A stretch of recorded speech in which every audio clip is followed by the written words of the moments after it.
This is VOA News. Reporting by remote, I'm David Byrd. President Biden says the evacuation of U.S. citizens and Afghans who aided the United States will continue despite terrorist bombings that have killed dozens of people, including U.S. troops. AP's Jackie Quinn reports. President Biden was visibly moved by the carnage in Kabul, where U.S. troops and Afghan civilians were killed in a suicide bomb attack. A tough day. He blames the group ISIS-K and vows to avenge the deaths. We will hunt you down and make you pay. Saying there's no sign at this point the Taliban was involved. Biden says he takes responsibility for the losses during the efforts to evacuate Americans and says that mission will go forward. We will not be deterred by terrorists. Repeating that former President Trump negotiated the terms of the U.S. withdrawal and that Biden doesn't want to restart the war. Time to end a 20-year war. Jackie Quinn, Washington. The Islamic State group affiliate believed to be behind the suicide attacks in Kabul is thought to pose a global threat. We get more from AP's Ben Thomas.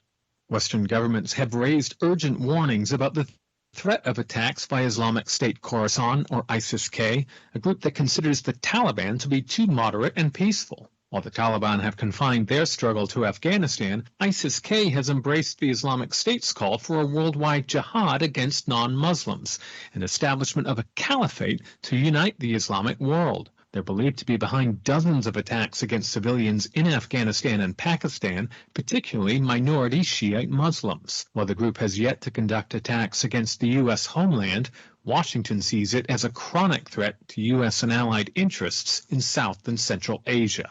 I'm Ben Thomas. Visit voanews.com for more. This is VOA News.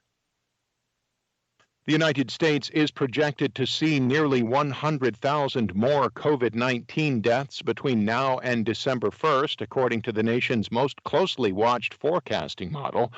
However, health experts say that toll could be cut in half if nearly everyone wore a mask in public spaces. In other words, what the coronavirus has in store for the United States depends on human behavior.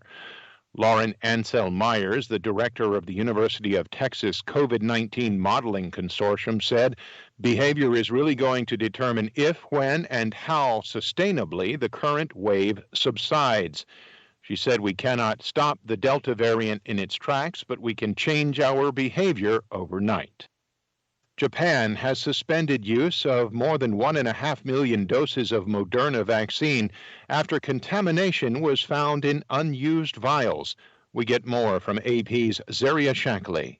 The health ministry says contamination was reported from multiple vaccination sites. Officials say some doses might have been administered, but no adverse health effects have been reported so far. Takeda Pharmaceutical Company, a Japanese drug maker in charge of sales and distribution of the vaccine in Japan, said it decided to suspend use of doses manufactured in the same production line as a safety precaution. It asked Moderna to conduct an emergency investigation and told medical institutions and organizers to stop using the vaccine produced in Spain and share the production numbers that may be affected.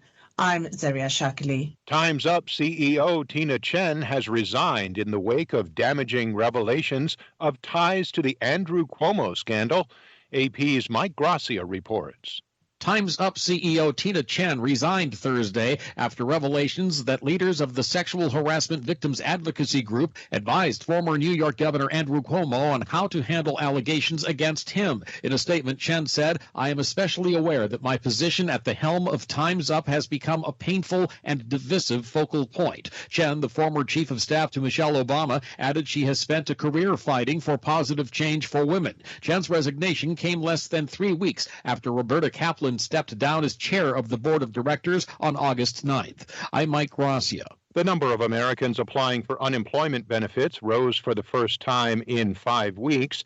The Labor Department reported Thursday jobless claims edged up by 4,000 to 353,000. The weekly count has fallen more or less steadily since topping 900,000 in early January. You can find more on our website, voanews.com. You can also follow us on the VOA mobile app.